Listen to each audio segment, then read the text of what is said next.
O livro de Jó traz um assunto, como também em muitos outros livros da literatura mundial,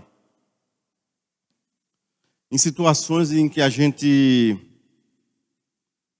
trata sobre a angústia humana diante do sofrimento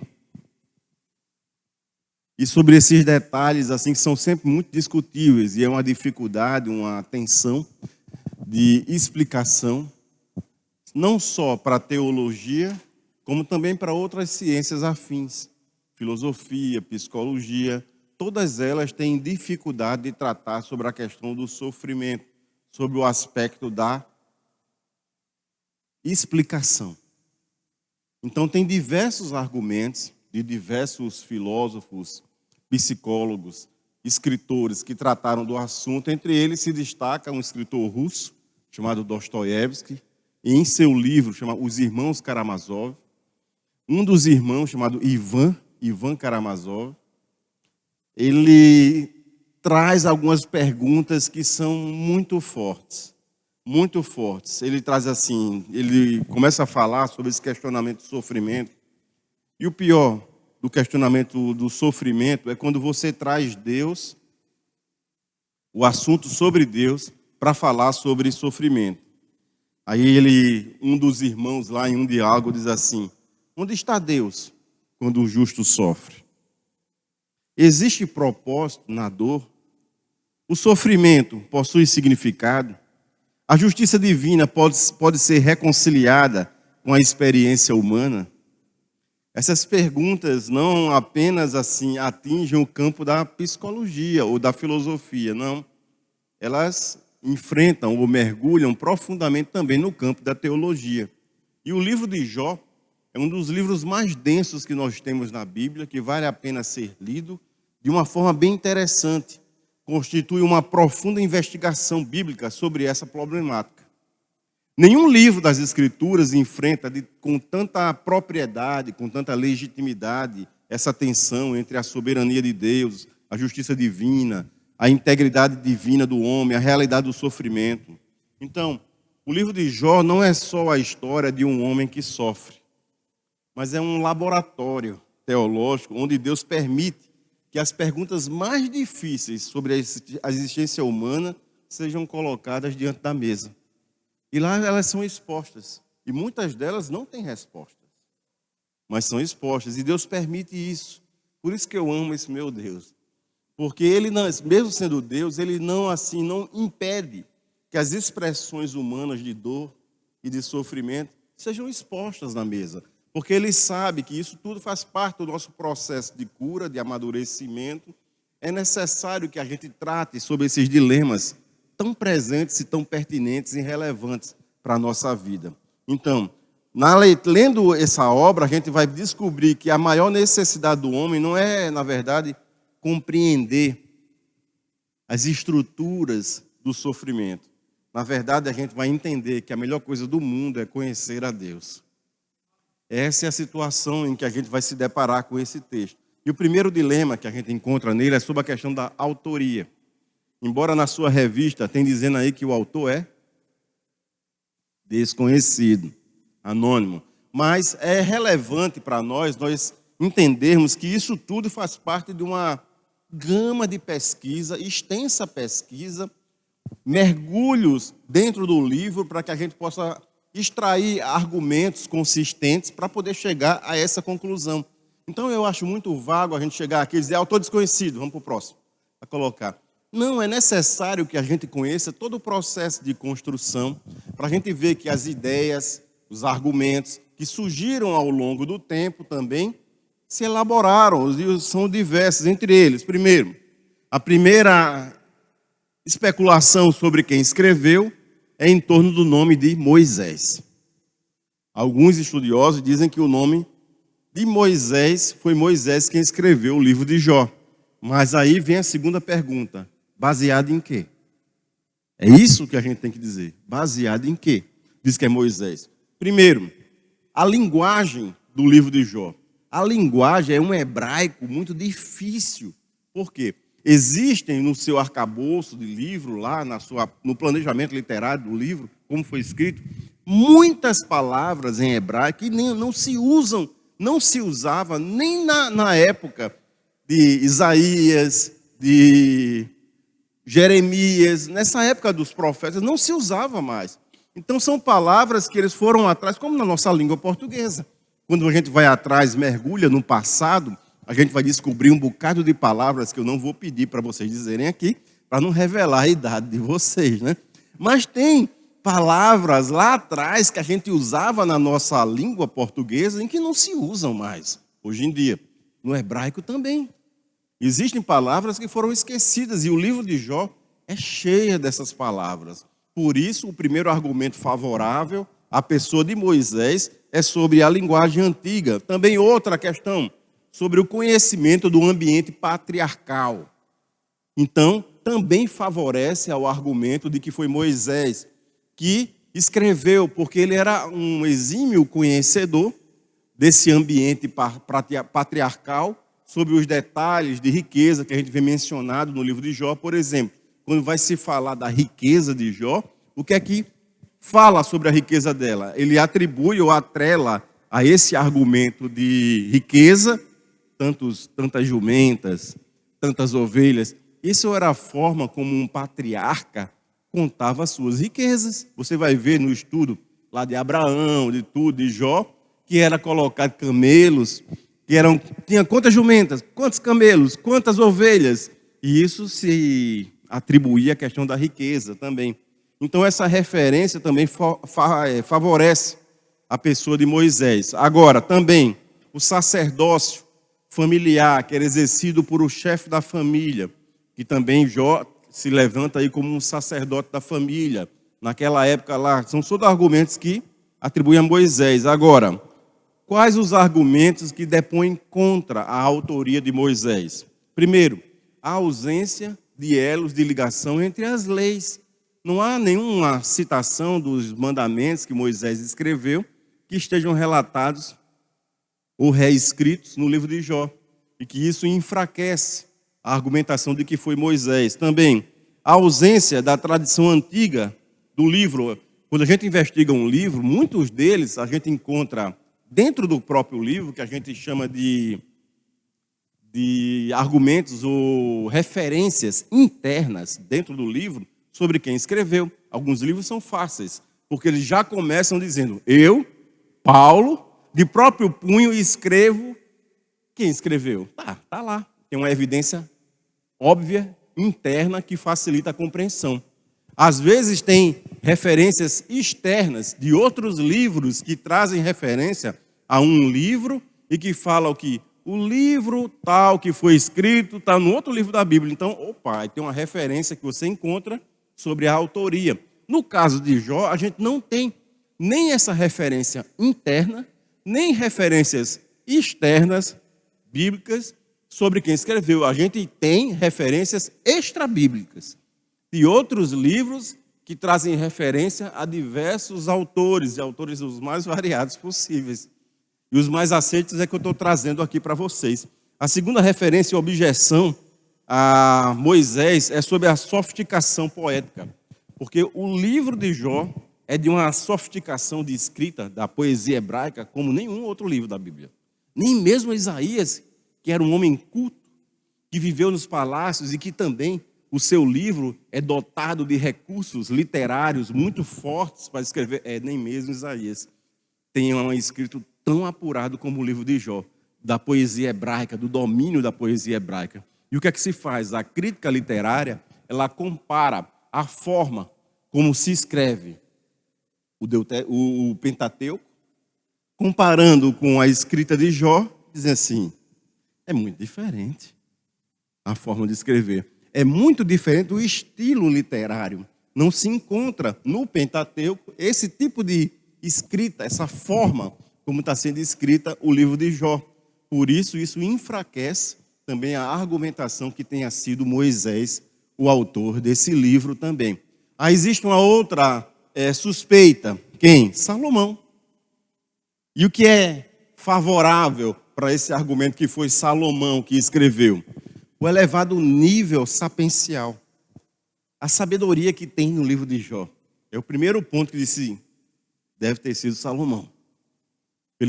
Pelo nível de sabedoria que há no livro de Jó, então é algo bem favorável a ele. Outra questão, o interesse por questões universais. No livro de Jó, você vê ele, Jó, tratando lá, na verdade quem escreveu, sobre referências as mais diversas, sobre animais, sobre situações da natureza, sobre questões internas e psicológicas do próprio homem, sobre entendimento, do lidar. A questão dos animais, do Leviatã também, a gente vai tratar disso aí também. Mas, assim, questões universais. No caso do Leviatã é uma situação pontual, particular, não é? Do povo hebreu mesmo aí. Mas aí trata-se de diversos temas universais, e Salomão é expert nisso. Também existe um certo paralelismo entre a forma de que é escrita Provérbios e Eclesiastes. Você encontra muita semelhança também com a forma como é escrito o livro de Jó, apesar dessas palavras antigas que você não encontra no livro de Provérbios nem de Eclesiastes, como está aqui. E as objeções também, assim como Moisés, a ausência de indicativo interno, lá você não vai encontrar. Salomão escreveu, não tem. A ausência de indicativos externos, em outro livro da Bíblia que referencie ou deem a Salomão a escrita, também não vai encontrar. Outra questão, embora haja semelhança com Provérbios e Eclesiastes, se você ler, você vai ver que também existe muito mais singularidades, particularidades do que semelhança, o que também isso enfraquece a questão da argumentação sobre a pessoa de Salomão como tendo sido o autor. Então, é possível, mas não é provável que tenha sido. A outra referência forte, são esses três que eu quero trazer mais para vocês, é sobre Eliú. O último lá dos que argumentam, são três amigos e Eliú chega de surpresa. No prólogo lá é anunciado os três amigos e chega um quarto, que é esse Eliú, que ele atribui como sendo o mais novo, que tem uma teologia menos imprudente, um pouco aceitável, mas ele também tem argumentos fortes sobre ele. Primeiro, ele tem uma longa participação, desde o capítulo 32 até o capítulo 37. A forma como ele argumenta e tece as suas ideias é bem peculiar, como presente em toda a narrativa, então não é difícil atribuir a ele pelo preparo, pela forma como ele escreveu também, que é uma linguagem diferenciada. Agora, objeções, as mesmas que tem para Abraão, para Moisés e para Salomão, sem referências internas ou externas à Bíblia que digam que foi ele. Primeiro também a questão do argumento altamente especulativo sobre a situação dele. Ele é uma pessoa que chega de surpresa no livro. Se fosse o autor, certamente ele teria uma importância ou relevância maior dentro do livro, se referindo a ele. Essa é a crítica mais pontual sobre a questão que dificilmente foi ele. Agora, o último lá é sobre a questão de um autor anônimo. Esse é o mais aceito. Esse é o mais aceito e é mais fácil também falar que tenha sido um autor anônimo. Por quê? É compatível com o autor anônimo. Por quê? Primeiro porque a gente não tem evidência nenhuma. Nem mesmo na tradição judaica, em outros livros paralelos, que dizem de vários grupos, de várias pessoas, não se tem uma pessoa. Na literatura sapiencial hebraica, não traz referência a uma pessoa. Explica também uma explicação elevada e a qualidade poética, dá para atribuir a qualquer outra pessoa. É compatível com a preservação tradicional do livro também. Então, a situação que é mais aceita entre os teólogos e estudiosos de crítica literária sobre o livro de Jó é que tenha sido um autor anônimo. Um autor anônimo. E outra questão importante e conclusiva sobre essa questão de autoria. O núcleo tradicional mais antigo preserva, e o livro de Jó, que era um conto oral. Isso era contado durante muito tempo da tradição hebraica. Isso era contado de pai para filho, essa história de Jó, contada, uma preservação, como alguém pegou e disse, vou pegar essa história aqui e vou colocar. Então, isso é muito aceito como esse argumento. Até porque, qual é uma das evidências mais fortes para poder reafirmar esse argumento? É o nível da teologia. Como é um livro muito antigo, o nível da teologia de Jó é muito alto. Para se pensar que na época dos patriarcas já tinha esse nível de argumentação teológica que a gente encontra no livro de Jó. Então é um nível tão elevado de teologia que provavelmente é uma situação mais tardia ou através de experiências comuns que tenha traçado essa teologia tão madura do livro de Jó. Por isso que essa questão do anônimo é tão aceita entre os críticos literários. Sobre a data, a gente também não tem evidências internas sobre a data. Existem também muitas situações, é tanto que os vácuos ou as lacunas em que ele foi escrito também é muito debatido no meio da academia. Na revista da gente está dizendo aí data no tempo de Abraão, né? Isso é ótimo, né? No tempo de Abraão. A gente poderia chegar aqui, data, no tempo de Abraão, autor, desconhecido. Versículo-chave, tal. Mas é importante que a crítica textual e o conhecimento do pensar é muito mais relevante do que soltar datas e situações prontas aqui para a gente. Na verdade, a reflexão é muito mais produtiva para a gente. Então, o que é que tem de características? Primeiro, a evidência que tenha sido na época de Abraão. A referência a medidas de riquezas patriarcais, rebanhos que tem, é uma forte evidência para isso. A ausência da lei mosaica nos seus escritos é uma forte evidência para também que tenha sido nessa época de Abraão. O sacerdócio familiar, tudo isso evidencia realmente uma data, provavelmente na época de Abraão. O que é mais aceito é que ele tenha sido escrito entre 2000 a 1800 anos antes de Cristo. É a data mais provável. Agora você diz, pastor, mas são aí 200 anos, não é possível. É mais difícil errar, né? Quando você estabelece uma lacuna maior, é mais difícil você errar. Pois não, Nadjane?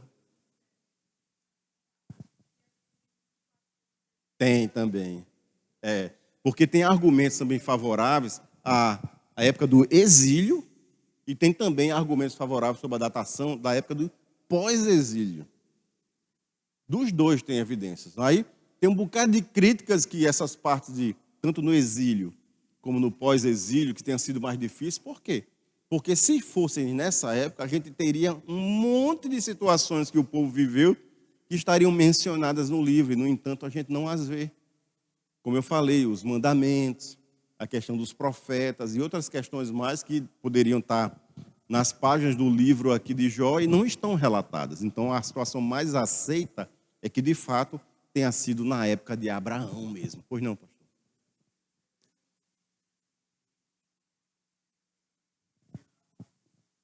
O lugar, aí é outra situação que a gente vai tratar agora.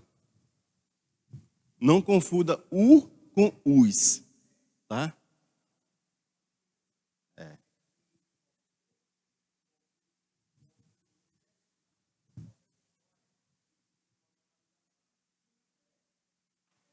Isso, e isso é relevante para o livro. Isso é relevante.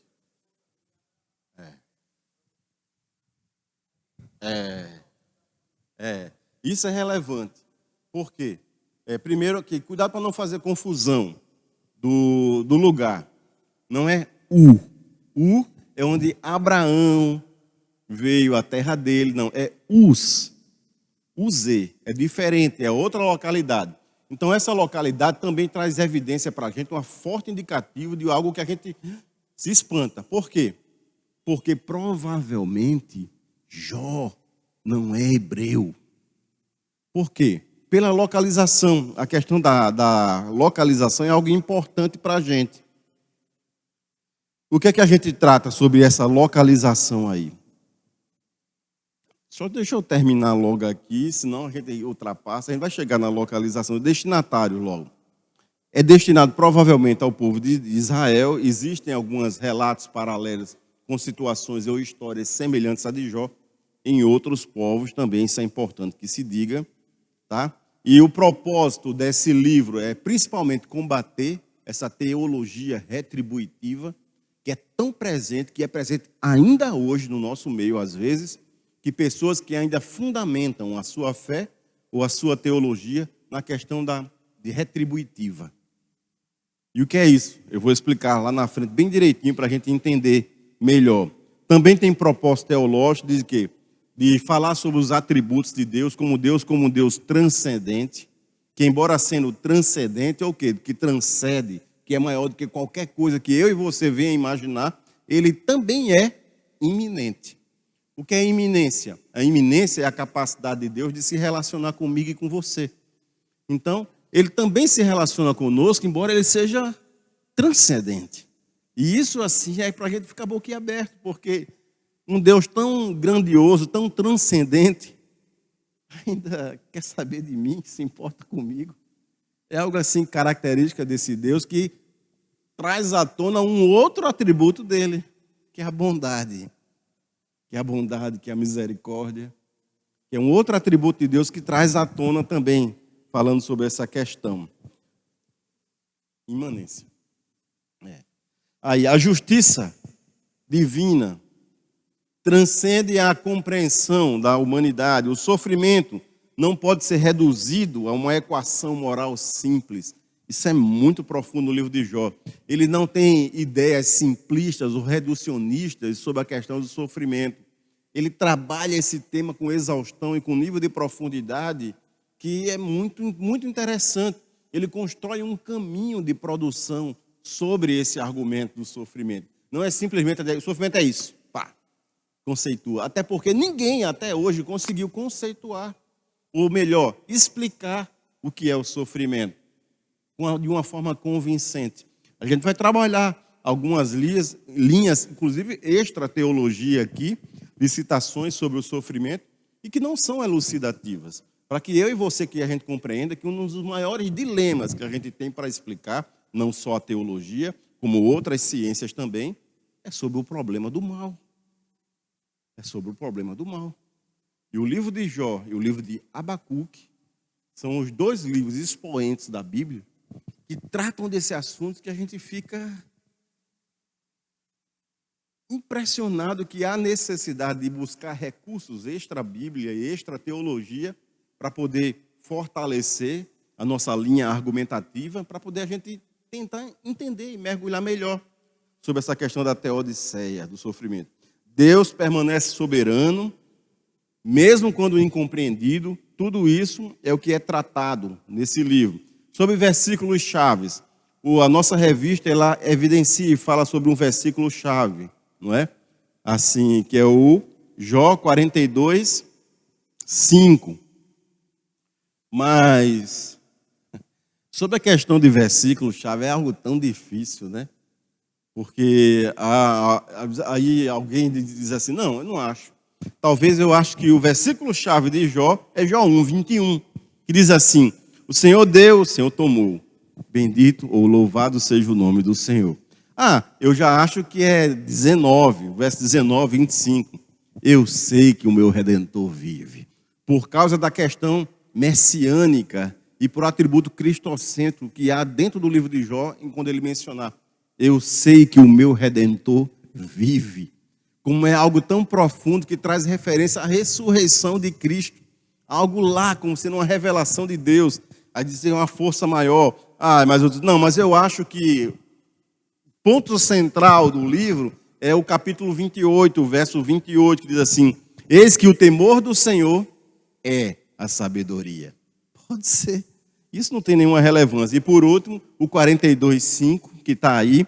Meus ouvidos já tinham ouvido a teu respeito, mas agora os meus olhos te veem. Acho interessante essa versão e coloquei ela aqui propositalmente. Diferente da mais comum que a gente vê. Eu te conhecia de ouvir falar, mas agora os meus olhos te veem, né? E essa aqui, meus ouvidos já tinham ouvido a teu respeito, mas agora os meus olhos te viram. É bem interessante isso aqui. É bem interessante. E é importante que, por favor, não entenda isso de uma forma literal, né? O livro de Jó é um livro poético. Poético. Então, vocês lá lembram-se das implicações que ocorrem sobre quem ver a Deus. Lembra lá de Moisés, que pediu a mesma coisa também para ver a Deus? Disse assim, você não tem condições de me ver. Também Jó não teria também. Então isso aqui é pura poesia, sentido do que levou ele a conhecer. A palavra-chave do livro de Jó, qual que vocês mencionam e falam? Qual a palavra principal do livro de Jó? Sofrimento. Quem mais? Provação, tristeza. Quem mais? Confiança, angústia. Até chegar em uma que é mais defendida, eu vou perguntando a vocês aqui, vamos ver quem chega lá. Desprezo da esposa, né? Alguém, irmão, você queria falar? Fé, a dor, abandono. Essa é forte também, o abandono, porque faz menção ao que Jesus passou na cruz também. Disputa.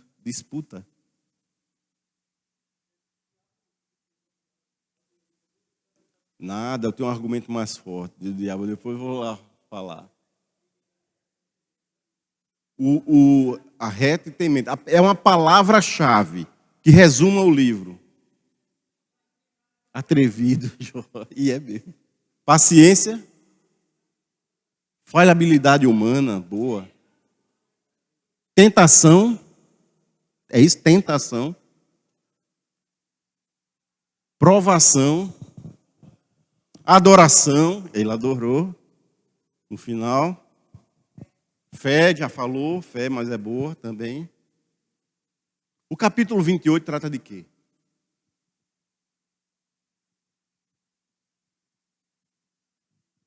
Sabedoria. Uma das palavras mais chave, mais defendidas sobre o livro de Jó é sabedoria. Por interessante isso. Porque, embora a gente fale da angústia humana, da dor, sofrimento, tristeza, toda lamentação e tudo isso, e encontra-se no livro de Jó, mas não se explica, a gente vai entender, embora a gente encontre. O grande caminho é um caminho de sabedoria, de conhecimento de quem é Deus. Essa é a trajetória do livro. Então, um dos temas mais relevantes é sobre a questão da sabedoria. Onde é que ela pode ser encontrada? E é isso que trata o capítulo 28. Aonde pode ser encontrada? E ela diz assim, os homens são capazes de extrair o ferro da terra, de tirar o ouro da terra, de fazer isso, fazer aquilo, tal, mas aonde se encontra a sabedoria? Para poder comprá-la, para poder tê-la. E ela diz que só Deus sabe o caminho da sabedoria. Só Deus sabe o caminho da sabedoria. E no final, ele fala que o temor do Senhor é a sabedoria. É a sabedoria. Então, o tema central do livro de Jó. O livro de Jó ensina que a soberania e a sabedoria de Deus governam até mesmo o sofrimento incompreensível do justo, conduzindo um conhecimento profundo do próprio Deus. É um caminho, é um caminhar no sofrimento, e esse sofrimento, em vez de se obter explicações sobre a nossa angústia e tristeza, o que se obtém nesse caminho é conhecimento sobre Deus. Ele começa a entender que esse conhecimento sobre Deus é mais relevante do que explicações sobre o seu sofrimento. Porque, em geral, são duas linhas vertentes que a gente tem, principalmente nós cristãos, em relação ao nosso sofrimento. Você pode pensar aí, por quê? E também pode entender que esses foram os momentos em que você mais se aproximou de Deus. Aí você começa a perceber que a relevância maior não é explicações sobre o meu sofrimento. A melhor relevância é a intimidade que se adquire com Deus durante a caminhada. O processo é mais rico do que a explicação em si. E isso é muito relevante para a nossa fé. E o livro de Jó trata exatamente sobre isso, sobre essas questões mais relevantes. Agora sobre a terra de Uz, Uzê, tá? Não é U. Lá em Jó 1 traz referência. Alguém, por favor, pode ler. Outra pessoa, por favor, abra em Jeremias, capítulo 25, verso 20. E outra ainda em Lamentações, do capítulo 4, verso 21.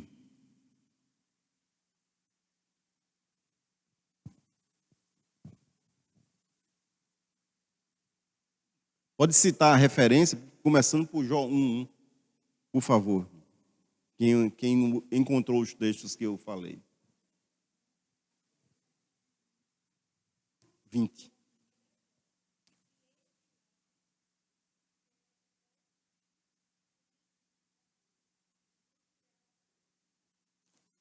Né? Aí, Z, né? Pronto. Jeremias 25:20.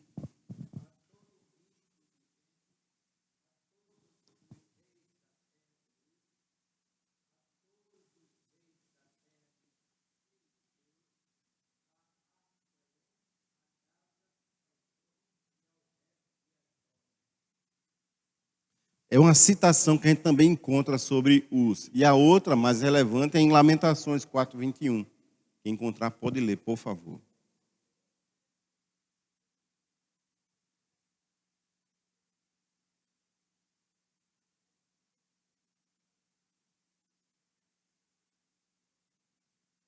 Pronto.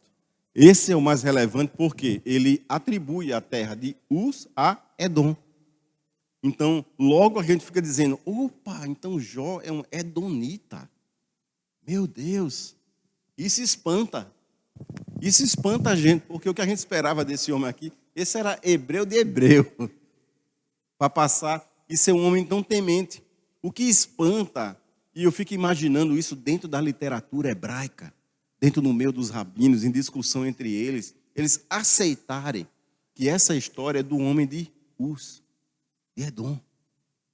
É um edonita.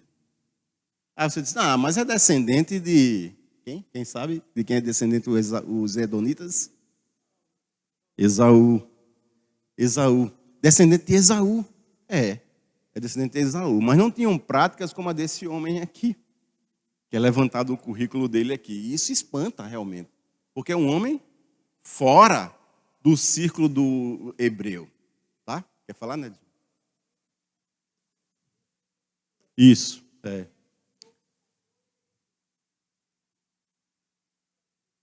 Fala sobre a justiça, né? Isso pode falar.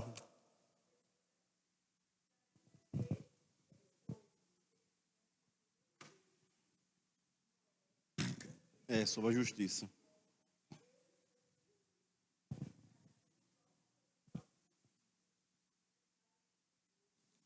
O livro de Jó tem citação em Ezequiel, mas ele não trata da terra de Uz, entendeu? Essa aí fala da justiça de Deus. E é interessante esse versículo que a gente vai trabalhar, porque, olha que coisa interessante, esse versículo de Ezequiel serve como base para a gente não perder uma das afirmações, é uma versão que a gente chama de uma argumentação tomista. Por que tomista? Porque quem defendeu essa colocação foi Tomás de Aquino, um teólogo católico muito respeitado, em cuja a doutrina católica está muito baseada naquilo que Tomás de Aquino escreveu.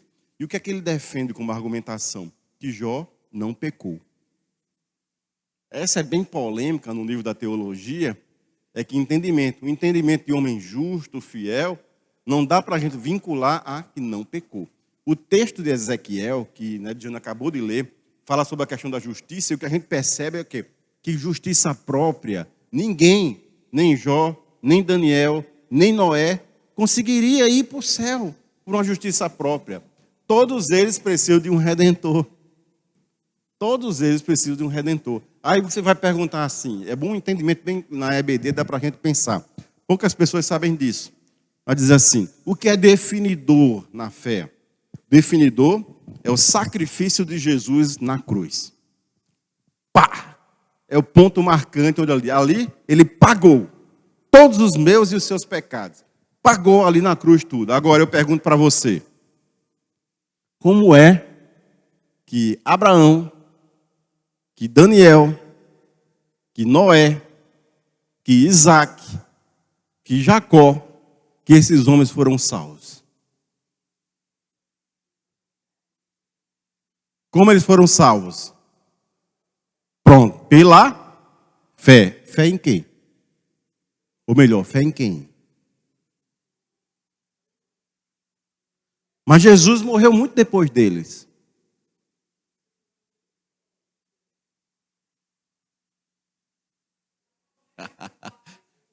Vamos resolver logo isso aqui para a gente andar. Olha, é bem interessante a pergunta, por quê?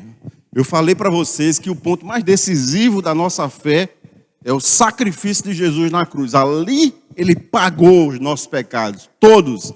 Gente, aqui aconteceu o sacrifício de Jesus. A gente está aqui depois. Porque a gente é salvo pelo que Jesus fez na cruz. Agora, do outro lado, quem aconteceu? Antes, por que ele foi salvo? Pelo sacrifício que ia acontecer. Que Deus diz lá em Gênesis, lá, que o filho da mulher esmagaria a cabeça da serpente. Pronto. Porque eles creram que um dia Jesus ia ser sacrificado e ia pagar por todos os nossos pecados. A diferença é só o tempo onde está. Mas o ponto cruciante, marcante, é o sacrifício de Cristo, que é remidor, né? Que Deus fala, que Jó fala também, sobre essa questão do remidor do Goel. É a palavra também que só tem no livro de Jó e tem no livro de Ruth, que fala sobre Goel. Pois não, pastor?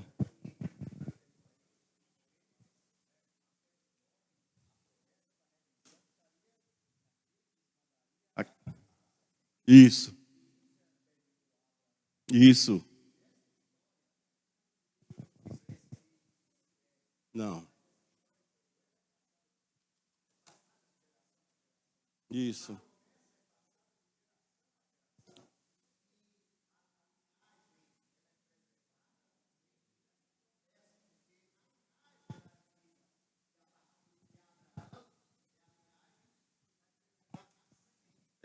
É a bênção, né, sobre as famílias.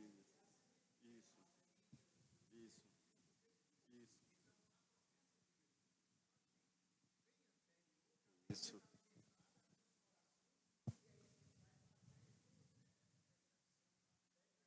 É. A fé continua sendo nele. Sim, pois não? Também. Isso. É.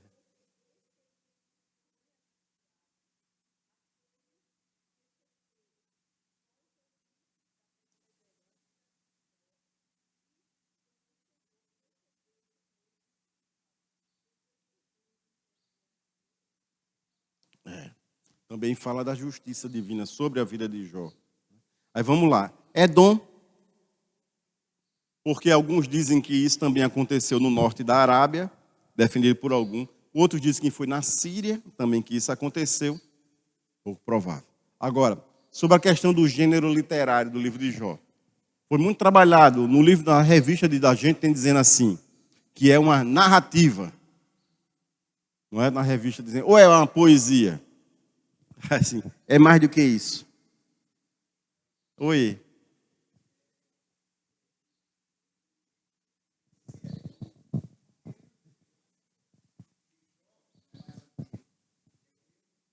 Sim,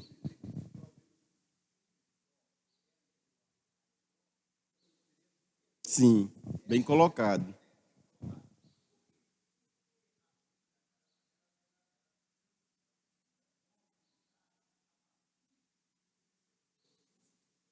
É. Passa a ter outro. Exato. É interessante como o Mar da Galileia, que é tratado, né? Nos outros evangelhos chama de Mar da Galileia. Quando você vai ler o evangelho de João, diz que é o Mar de Tiberíades, por causa de Tibério, que o mar foi atribuído, né? Também. O que o pastor Eri está falando aqui é uma coisa interessante. A referência que a gente tem da localidade é uma só, Uz. A gente sabe por lamentações que Edom, que Uz está dentro do território de Edom.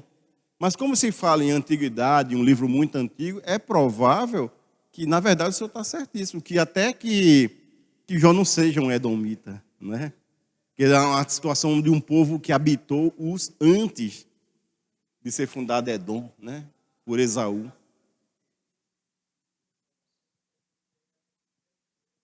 Sim,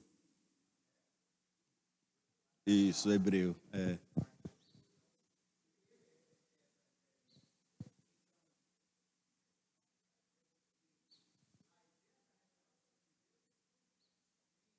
E nunca teve, verdade.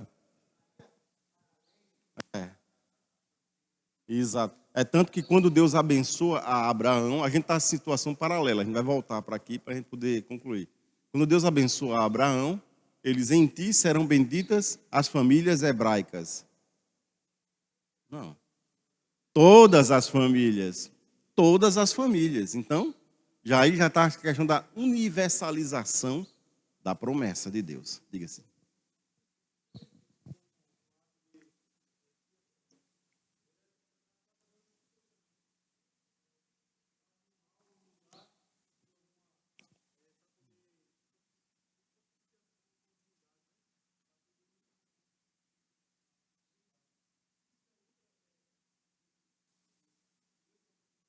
Sim. Dom Richardson.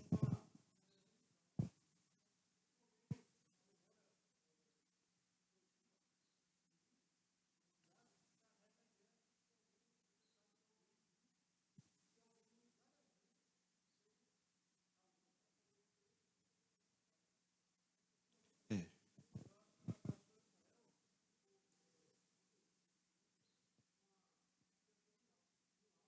Isso.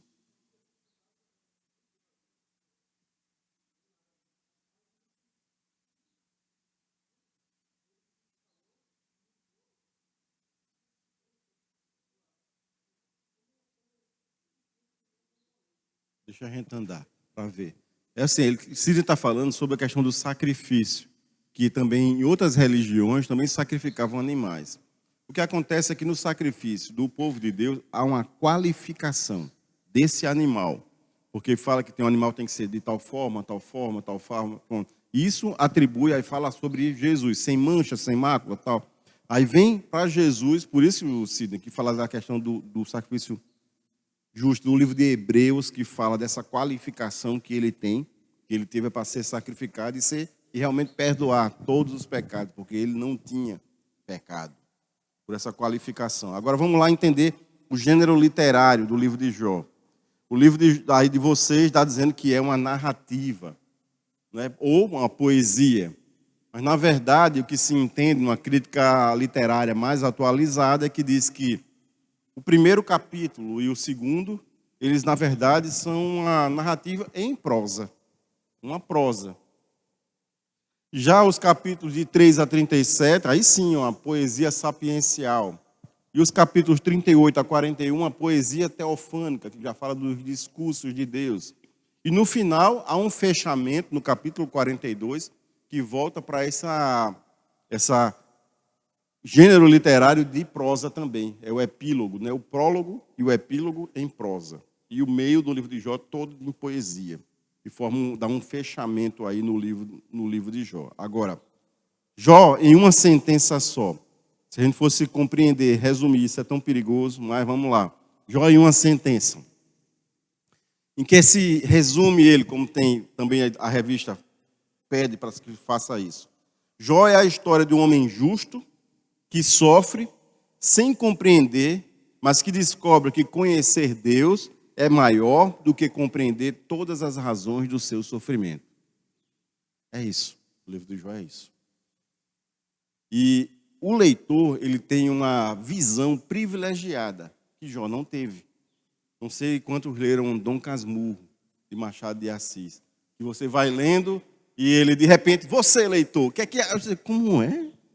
Você se espanta assim que Machado faz isso, ou faz uma crítica àquilo ali, que você vai acompanhando. No livro de Jó, acontece um conselho celestial lá, e que Jó não sabe nada disso, nem os amigos, nem ninguém que está naquela história. Só a gente que está lendo é que sabe daquele conselho lá, e que vem aí as teses, chamadas de teses de Satanás.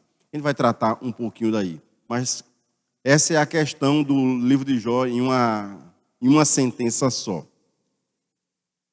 Vamos tratar sobre a questão da tradução do livro de Jó, a crítica textual do livro de Jó. Entre todos os livros do Antigo Testamento, Jó é um dos mais desafiadores em crítica textual. Por quê? Porque eu já falei, por causa dos vocábulos raros, que não existem no hebraico. Os estudiosos frequentemente observam que o hebraico de Jó contém palavras muito raras, muito difíceis, que não se encontram em nenhum outro lá. Aí a gente tem as traduções. Primeiro o texto massorético, da tradução do hebraico.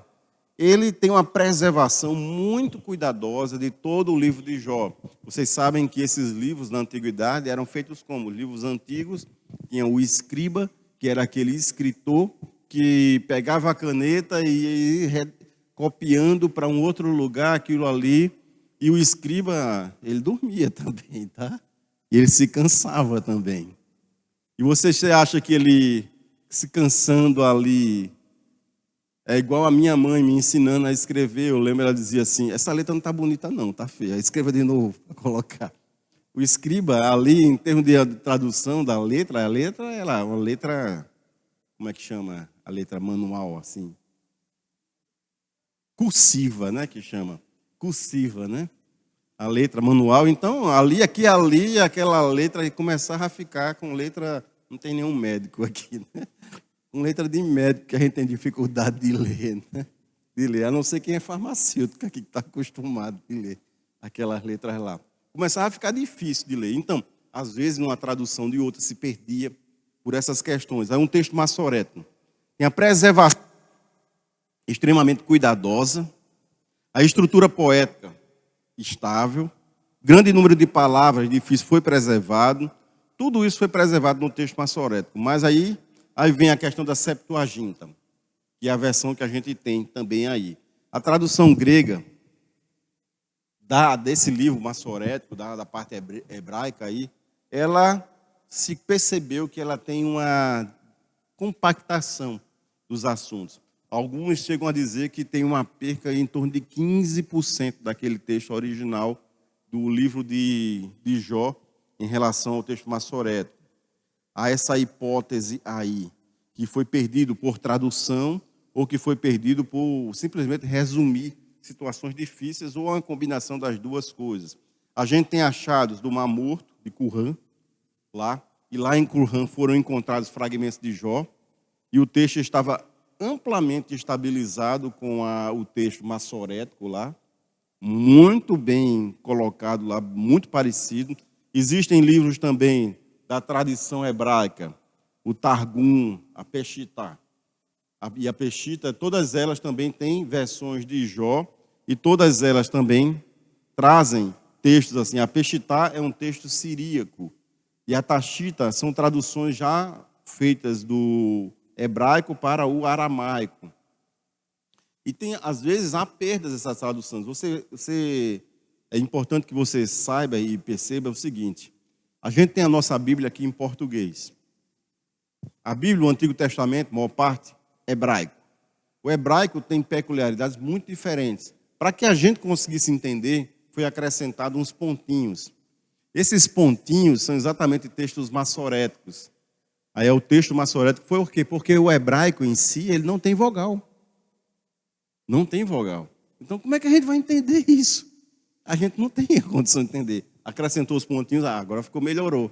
Melhorou o quê? Ainda continua difícil, mas melhorou um pouquinho. Quando você vai pegar a Bíblia em hebraico, o leigo, não sei se você já fizeram isso, quando tiver, faça essa experiência. Vou dizer, lá naquela leitura, lá do shopping, tem lá a Bíblia em hebraico. Aí, eu fico olhando, às vezes eu dou para os meninos, né, para Samuel e Arthur. Olha, pai, olha aí a Bíblia em hebraico. Aí, quando ele pega o livro, ele abre, está tudo de cabeça para baixo. Eu disse, não, pai, é porque no hebraico lá é o contrário. É o contrário, né? Lá, a gente lê da esquerda para a direita, lá no hebraico é da direita para a esquerda. Por isso que o livro lá é escrito contrário. E além disso, você olha assim, que é isso? Parece japonês, os comentários dos meninos, né? Aqueles símbolozinhos difíceis. Então, uma tradução para um hebraico, por isso que é tão debatido e traz muita gente, diversos teólogos, biblistas, hebraístas, que são colocados para poder fazer essas traduções. E toda essa composição leva-se muito tempo, discussões entre eles. Por quê? Você tem que pegar um símbolo gráfico, você atribui ali a um símbolo gráfico do nosso alfabeto, forma as palavras, isso a gente chama de transliteração. E através dessa transliteração dessa palavra que não tem significado na língua assim, português, você olha assim, aí você vai e faz a tradução para o português. Então, Nessa situação, às vezes, há dificuldades de traduzir, porque há necessidade de conhecimento cultural para poder traduzir de forma correta. Se você vai traduzir de uma língua, de inglês para português, já tem dificuldade? Como é que eu vou traduzir essa palavra aqui? Imagine uma transliteração, que você tem que converter o símbolo gráfico e depois trazer para uma palavra. Então, tem muitas dificuldades que são tratadas nos livros e que trazem e são pertinentes para a tradução. E às vezes acontecem coisas que a gente fica abismado. Talvez a sua versão de Bíblia, quando fala de 1 João lá, tem um texto dizendo assim, cuidado com isso, que você não peca. O crente não peca. Tem lá. As versões mais antigas estão dizendo lá que não peca. O problema é que essa mesma versão, você vai ler um pouco mais, aí diz assim que se você diz que peca, que não peca, você é mentiroso. A própria versão lá. Então você vai ver que tem um problema de tradução ali, naquela Bíblia. As Bíblias mais recentes, você vai ver, não vive em pecado, não vive pecando. Aí sim tem uma tradução. Mas às vezes a maturação, a ideia de uma tradução para outra. E por isso que às vezes os crentes mais antigos, a gente tem uma dificuldade. Eu mesmo me deparo com elas de vez em quando. Por quê? Eu me deparo com a Bíblia acostumado com João Ferreira Almeida. Aí quando pego uma versão, essa que eu estou usando aqui, que é transformadora. De vez em quando eu olho assim, não gostei dessa tradução. Aí volto para outra lá por causa do costume que tem com as versões mais antigas da Bíblia, assim. Mas assim, facilita muito. A Peshitta e o Targum, na verdade, elas são paráfrases. O que é isso? Tem uma versão na Bíblia que eu recomendo para vocês, quando tiverem dificuldade de entender um texto bíblico, procurem essa versão. Chama de A Palavra. É uma versão da Bíblia para trazer? Não. É uma versão que é mais atribuída a uma paráfrase. O que é? A mensagem, desculpa, obrigado. A mensagem, que é uma paráfrase. O que é uma paráfrase? A paráfrase é uma interpretação, é uma releitura daquele texto ali para poder ficar entendível, porque você tem duas linhas para você poder tomar. Imagine a literalidade do texto. Quando está traduzindo, fazendo a transliteração, pegar cada palavra literal e colocar ali, friamente. Quando você faz isso, o texto fica difícil de entender. Difícil de entender. Aí então você vai para uma outra linha, abandona a literalidade e se aproxima mais do leitor, para fazer o texto se chegar mais próximo do leitor. Mas se você faz isso, você às vezes perde questões essenciais da tradução por aproximar. Aí tem uma linha mais aceitável, que é mais flexível, que às vezes se aproxima da exatidão do texto, às vezes se aproxima do leitor para poder fazer você entender. NVI, NVT, essas versões fazem dinâmicas, são traduções dinâmicas que oscilam ali para fazer a gente entender. E tem a mensagem, que se afasta totalmente da literalidade do texto, se afasta daquilo essencial e começa a falar sobre o texto com uma linguagem muito fácil. Você diz assim, olha, que coisa que é fácil de entender. Agora, essa Bíblia, ela não deve ser trazida, por exemplo, para o púlpito. Porque, como é uma paráfrase, é uma interpretação, um argumento para se tornar entendível, facilita muito cada um de nós a gente entender o texto. Eu mesmo a uso. Em algumas situações que eu tenho uma dificuldade para ler, eu vou lá na mensagem, na Bíblia, a mensagem, leio, ficou claro para mim. Principalmente esses textos do Antigo Testamento. Pois não, Nadia? Sim. Não.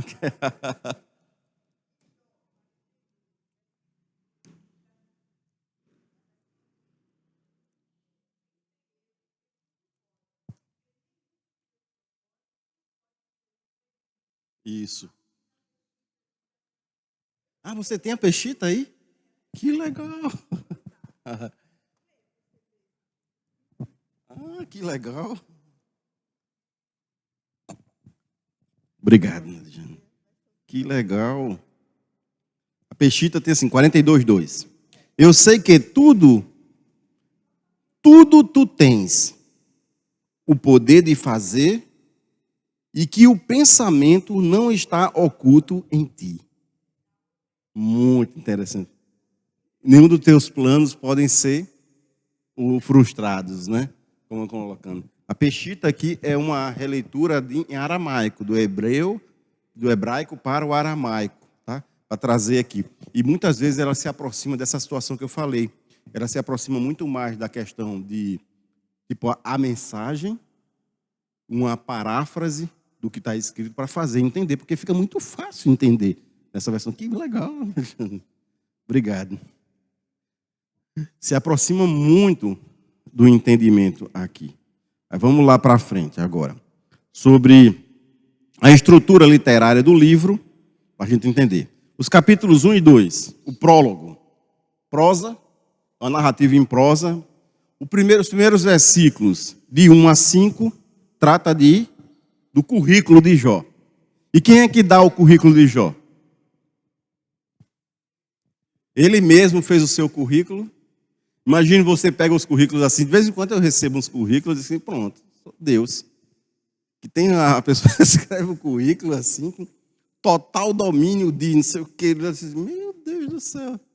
Assim, é uma pessoa que domina totalmente isso e aquilo assim, eu disse, tá tudo bem, tá certo, tá dizendo. Depois quando a gente vai ver, a gente vai, não foi Jó, foi o próprio Deus. Então, a credencial aí é altíssima. É altíssima. Mas, muito embora a credencial dele lá sobre quem ele é, vocês veem lá, o que Jó é? Íntegro, reto, temente a Deus, desvia-se do mal. E foi Deus quem disse, não foi ele mesmo, ou outra pessoa que disse a respeito dele. Foi o próprio Deus que deu o currículo dele. Mas, embora isso aí é forte a gente dizer, é preciso a gente dizer, que essa ideia tomista, dizer assim que Jó não pecou, não dá para aceitar. Não dá para aceitar. Embora Jó seja íntegro, reto, temente a Deus e desvie-se do mal, ele é um pecador. Ele é um pecador, como Daniel, Noé ou qualquer um outro lá. Embora tenha essas virtudes, tá? Não dá para a gente aceitar que ele não pecou, tá? É, isso.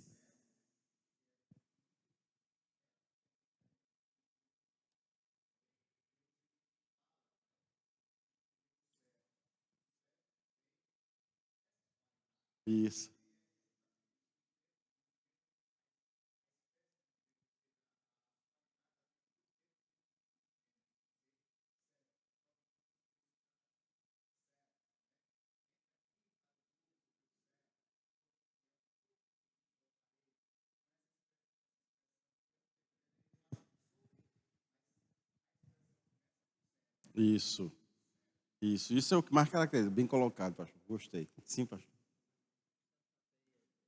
Do currículo,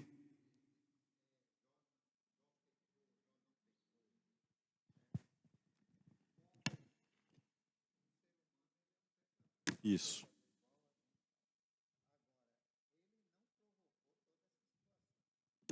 Aí é outra questão. É importante.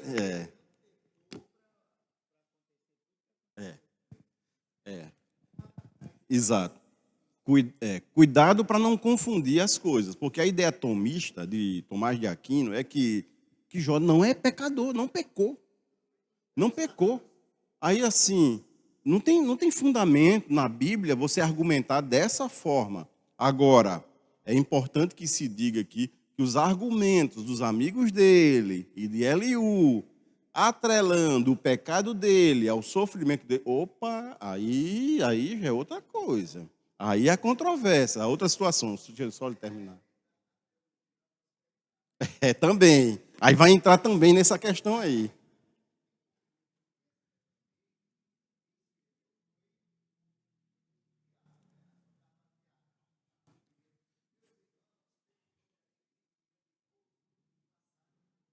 Isso.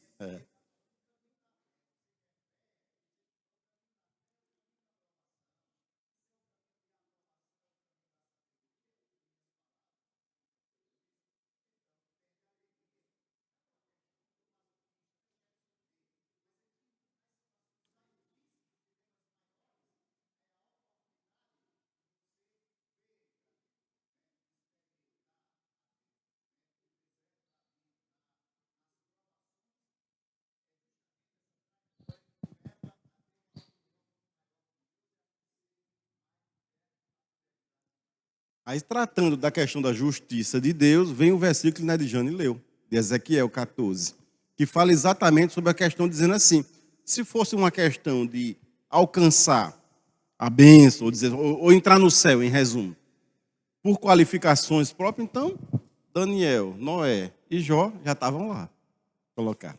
Aí o que Ezequiel fala que isso aí não é assim que se faz. Não é por mérito próprio, não é por justiça própria. A gente tem que lembrar que a nossa situação é reativa, que é uma reação ao que Deus fez por nós na cruz. Não é uma situação preliminar. A gente que às vezes coloca de uma forma que não é muito apropriada. A gente acha que aquilo que eu faço faz Deus reagir. Não, aquilo que Deus fez me faz agir ou reagir. Eu é que reajo. Deus não reage, Deus age. Ele é sempre ativo. Eu é que sou reativo. Eu é que reajo às situações. Não tem como eu chegar lá e imaginar que eu transformo assim, eu estendo, faço o que? O braço do Senhor seja estendido. A Bíblia diz que o braço dele está estendido. Não sou eu que, por justiça ou mérito próprio, que consigo. A minha situação é reativa. Por que nós procuramos ser fiéis a Deus? Por que nós procuramos ser obedientes a Deus? Porque isso traz referência a uma conversão genuína. Aquele que realmente foi convertido, ele procura, ele reage dessa forma, sendo fiel, buscando ser obediente, dedicado à palavra de Deus, viver uma vida de oração, viver uma vida que realmente se encontre os frutos, de esmola, piedade, como é que diz? As virtudes cristãs, né? Virtudes cristãs. Falar, pastor?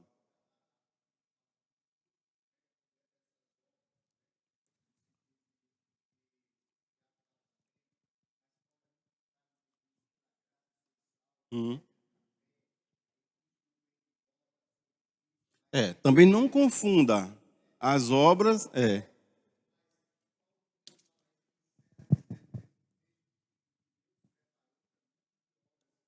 isso.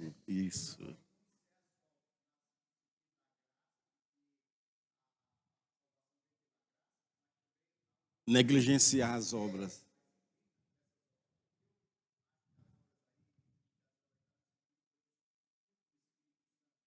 também.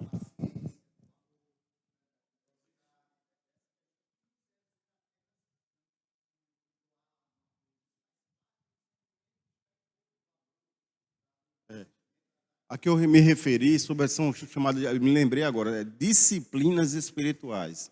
Elas as que são relatadas, estão relatadas no Sermão da Montanha de Jesus, em que Jesus fala lá sobre de dar esmola, de cuidar da viúva, que são obras, tá?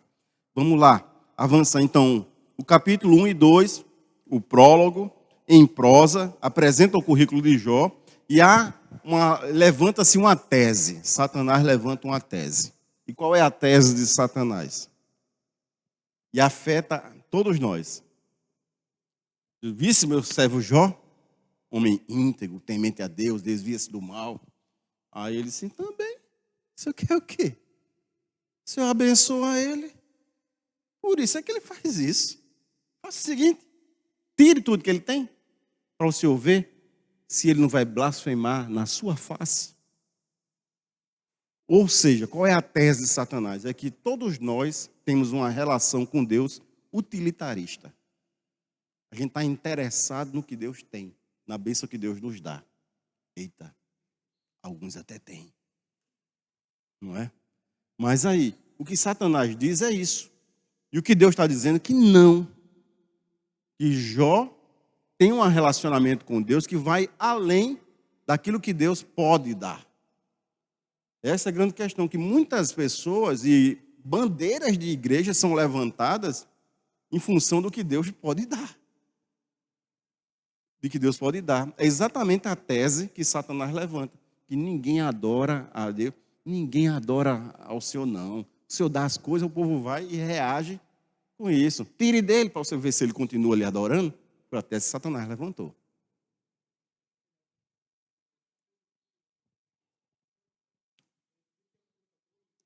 o que Nedjane leu. Foi.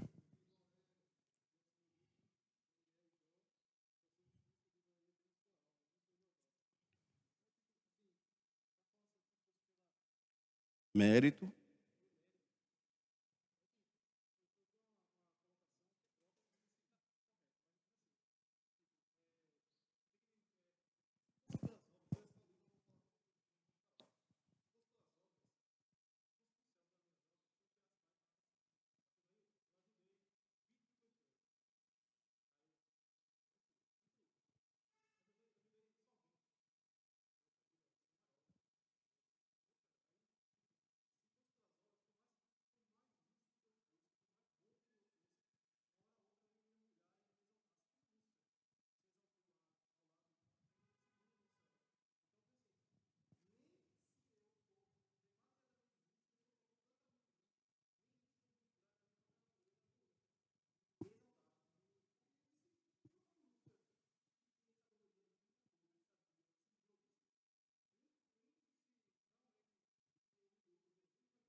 É.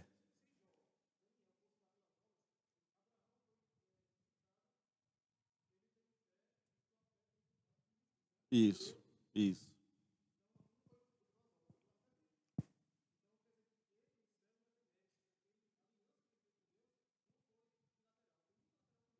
É.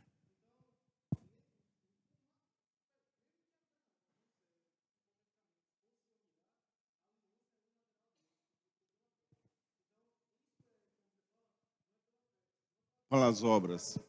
Isso.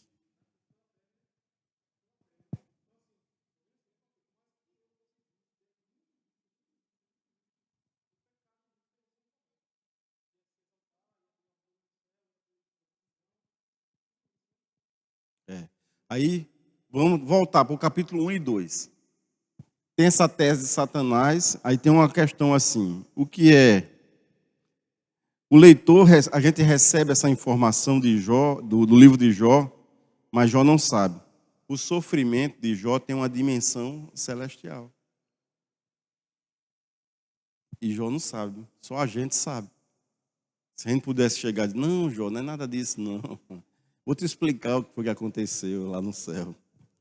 Ficava mais fácil para ele entender. O sofrimento possui uma dimensão celestial. E esse detalhe é fundamental para a gente compreender. Então, o leitor sabe o que Jó não sabe. E essa conversa lá no céu entre Deus e Satanás lá, falando sobre esse argumento, sobre essa tese que ele levanta lá, ele não sabe. Isso também já cai por terra, você lê toda a narrativa vendo que o que os amigos dele argumentaram não tem fundamento. Não tem fundamento. Já que a causa é essa daí. Depois, sim, é,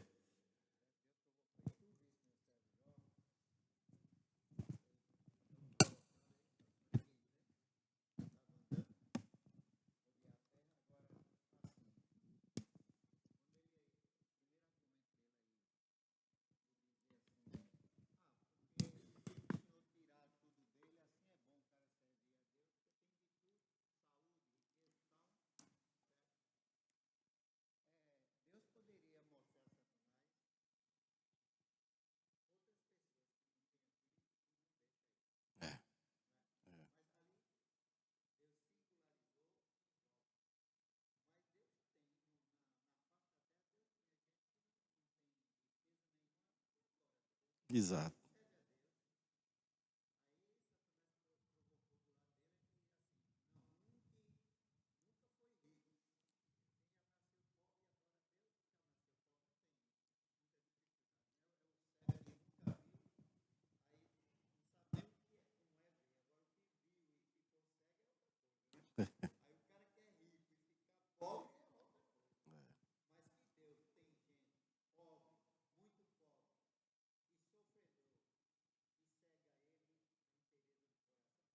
Exato. A tese que João levanta é que a gente só adora a Deus se a gente receber alguma coisa de Deus. Se a gente não receber, a gente não adora a Deus? Diz que a nossa relação com Deus é utilitarista. É assim.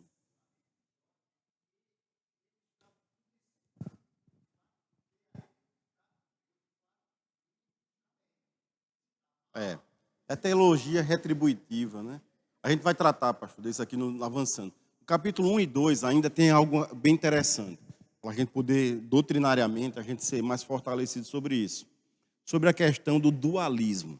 Muitas igrejas cristãs e alguns cristãos ainda têm essa ideia, que existem o Deus do mal, o Deus do bem, que é Deus, e o Deus do mal, que é Satanás. Isso não tem fundamento bíblico. É como Elias disse, né, lá, só o Senhor é Deus. Tenha aí essa certeza, é uma fundamentação doutrinária isso. Não existe isso de Deus do bem e Deus do mal. Não existe isso. Só o Senhor é Deus. Satanás não é Deus do mal. Alguns crentes que falam de batalha espiritual, tem alguns livros aí que eu não quero mencionar, mas na literatura que trata dessa de batalha e que Deus é quase como aquela luta de Rocky Balboa, que Deus apanha, apanha, apanha, aí no final Deus bate, aí não existe isso. Deus é Deus, e aqui fica bem caracterizado. Primeiro, por algumas limitações de Satanás. Primeiro, ele tem que se apresentar a Deus. Ele se apresenta a Deus. Segundo, ele age até onde Deus permite. Você vai até aí. Então ele, mesmo sendo ele quem é, ele cumpre limitações que Deus estabelece para ele. Tudo isso evidencia que ele não é Deus, não é Deus. Ele é um agente do mal, mas ele não é Deus. Só o Senhor é Deus.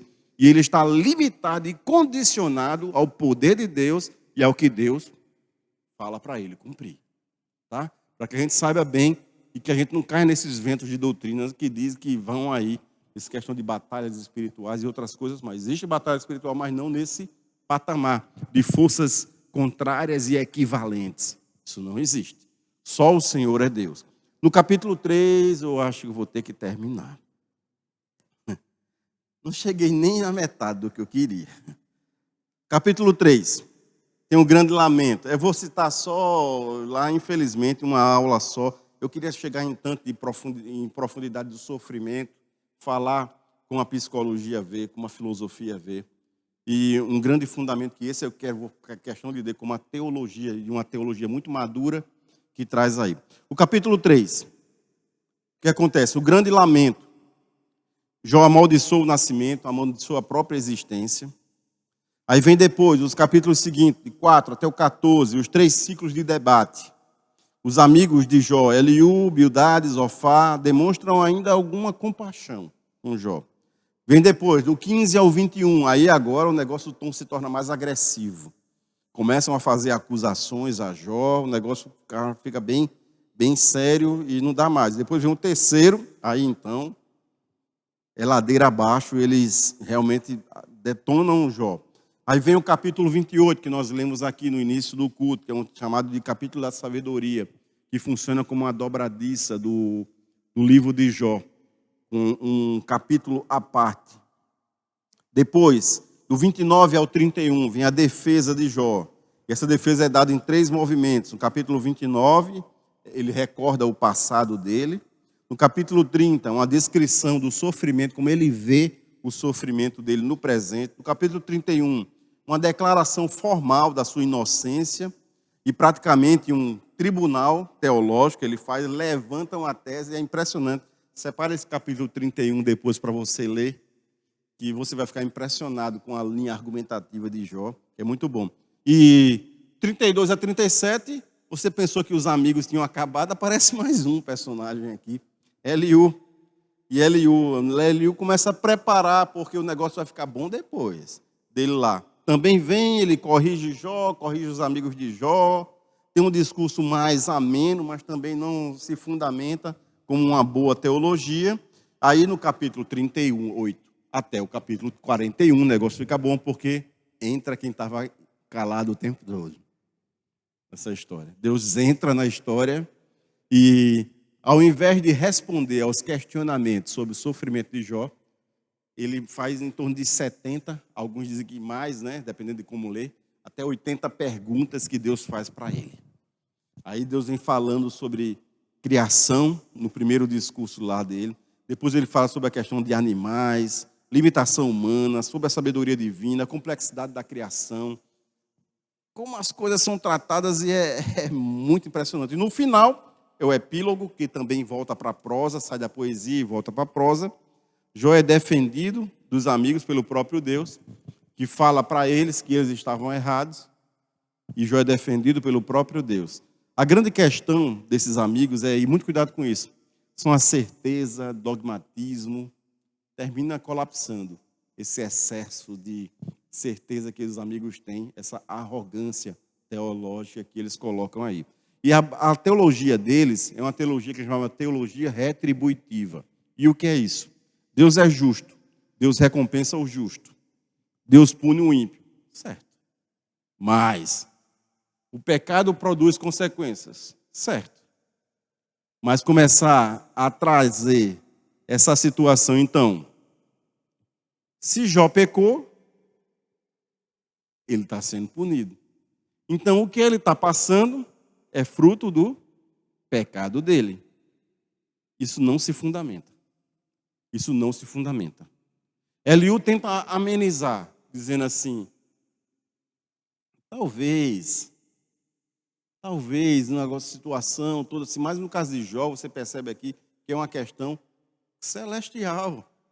Não se fundamenta nem no talvez seja que Eliú levanta. No caso específico dele, não. Não se fundamenta nisso aí. Então é algo bem interessante para a gente tratar. Então essa teologia não tem fundamento, essa teologia retributiva, em que muitas pessoas ainda usam hoje dentro da igreja. Não faça isso, por favor. Não faça isso.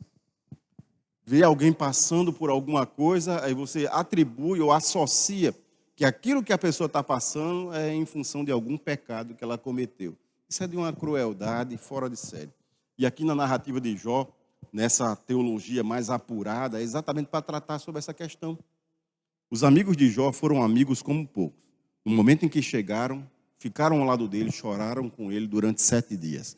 Poucas pessoas têm essa disposição de ficar junto. Mas resolveram abrir a boca. E quando abrem a boca, o negócio não fica bom. Não fica bom. O que a gente entende e percebe, aprenda a grande lição. Aprenda a grande lição, e uma lição pastoral. Quando a gente está tratando com alguém que está sofrendo, não tente extrair daquilo ali situações, argumentações, conceitos sobre aquilo que a pessoa está passando ali. O que eu e você tem que aprender é a grande lição que Jesus deu para mim e para você. Olha, nesse mundo, todos nós vamos passar por aflições. Aí o que é que Jesus diz como solução? Eu vou explicar o que você está passando? Não. Jesus diz assim, eu vou estar presente com você. A grande questão no sofrimento, é que a gente precisa entender e aprender a fazer isso, é estar com, e só. É ser solidário, oferecer o ombro, ter empatia, estar junto com a pessoa. É o estar com ele, só. Não abra a boca. Não tente argumentar. Muito menos levantar teologias em função do sofrimento do outro. Seja compreensivo. Esteja junto e ponto. Não é mais necessário mais nada. Por quê? Nós não somos o Espírito Santo de Deus, que é o Consolador, que sabe e que tem palavras precisas, certamente. O que eu e você vem a dizer é irrelevante para o sofrimento daquela pessoa. É irrelevante para o sofrimento daquela pessoa. O que eu e você tem que fazer no máximo é estar junto. E deixe que o Espírito Santo do Senhor, que é o Consolador, ele sim, tem as palavras cirúrgicas, certeiras, apropriadas para nos tratar, para tratar o nosso coração. Ele sabe o que dizer, o que fazer. Em todo o tempo, ele sabe. Não é necessário. Então, essa teologia de retributiva cai por terra por diversos argumentos. Eu vou citar só um para resumir o caso do cego, capítulo 9 do Evangelho de João, em que os discípulos traz de volta aquela teologia retributiva do amigo de Jó, dizendo assim, Jesus, quem pecou? Ou seja, se ele está naquela situação, algum pecado tem no meio. Quem pecou? Ele ou os pais dele? Aí Jesus diz, nem ele, nem os pais dele. Isso aconteceu para a glória de Deus. E procede com a cura daquele cego lá. Então, não tem como a gente afirmar, atrelar, associar a sofrimento, a situações de deficiência ou qualquer outra natureza, associar isso a pecado. Não é correto fazer isso. O próprio Jesus faz com que essa teologia dos amigos dele entre em colapso. Pois não. Sim. É. Isso. Muito bom, Natália. É,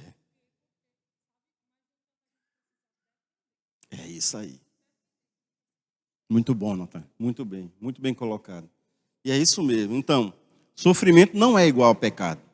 Não é. O próprio Jesus argumenta isso para a gente de uma forma profunda. Tem diversos argumentos sobre o mal, que eu não vou tratar, aqui não dá tempo. Peço já desculpa a vocês, que eu me prolonguei já.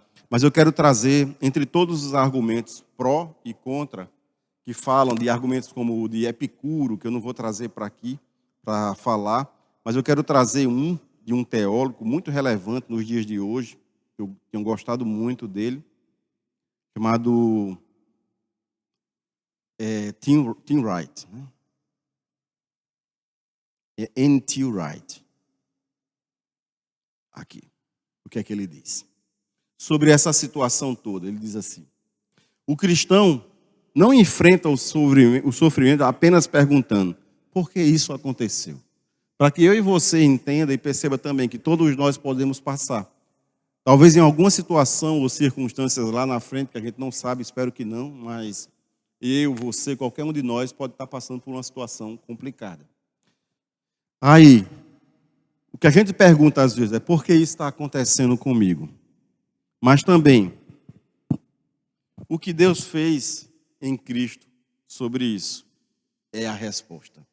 E a resposta é cruz. A resposta de Deus ao meu e ao sofrimento é cruz. Deus entrou no sofrimento através da cruz. Ele sofreu para provar para mim e para você.